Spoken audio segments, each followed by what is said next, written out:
കട്ടപ്പന നഗരസഭാ standing committee അധ്യക്ഷന്മാരുടെ തിരഞ്ഞെടുപ്പ് നടന്നു. നഗരസഭയിലേക്കുള്ള 6 സ്റ്റാൻഡിംഗ് കമ്മിറ്റി അധ്യക്ഷന്മാരെയാണ് തിരഞ്ഞെടുത്തത്. Deputy collector Athul Swaminathan വരണാധികാരിയായി.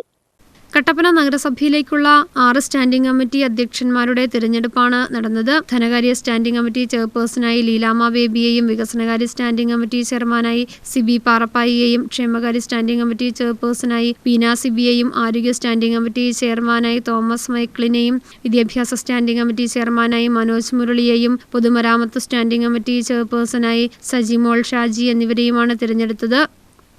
നഗരസഭയിലെ സ്റ്റാൻഡിംഗ് കമ്മിറ്റി ചെയർമാൻമാരുടെ തെരഞ്ഞെടുപ്പ് ഇന്ന് പൂർത്തിയായി കഴിഞ്ഞിരിക്കുന്നു. സ്റ്റാൻഡിംഗ് കമ്മിറ്റി ചെയർമാൻമാരുടെ തെരഞ്ഞെടുപ്പോടുകൂടി നഗരസഭയിലേക്കുള്ള ഇപ്രാവശ്യത്തെ തെരഞ്ഞെടുപ്പിൻ്റെ എല്ലാ നടപടിക്രമങ്ങളും പൂർത്തീകരിച്ച് കഴിഞ്ഞിരിക്കുകയാണ്. ഈ തെരഞ്ഞെടുപ്പിൽ 5 സ്റ്റാൻഡിംഗ് കമ്മിറ്റി ചെയർമാൻമാരെയായിരുന്നു തെരഞ്ഞെടുക്കേണ്ടിയിരുന്നത്.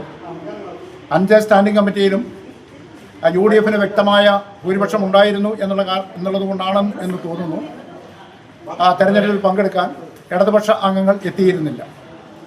അതുകൊണ്ട് ഏകപക്ഷീയമായി തന്നെ UDF ആളുകൾ കൊടുത്ത നോമിനേഷനുകൾ അംഗീകരിക്കപ്പെടുകയും 5 കമ്മിറ്റികൾക്കും പുതിയ അധ്യക്ഷന്മാർ ഉണ്ടാവുകയും ചെയ്തു. ഡെപ്യൂട്ടി കളക്ടർ അതുൽ സ്വാമിനാഥൻ വരണാധികാരിയായിരുന്നു. LDF അംഗങ്ങൾ ചടങ്ങിൽ നിന്ന് വിട്ടുനിന്നു. BJP അംഗങ്ങൾ പങ്കെടുത്തു. News bureau, Kattappana.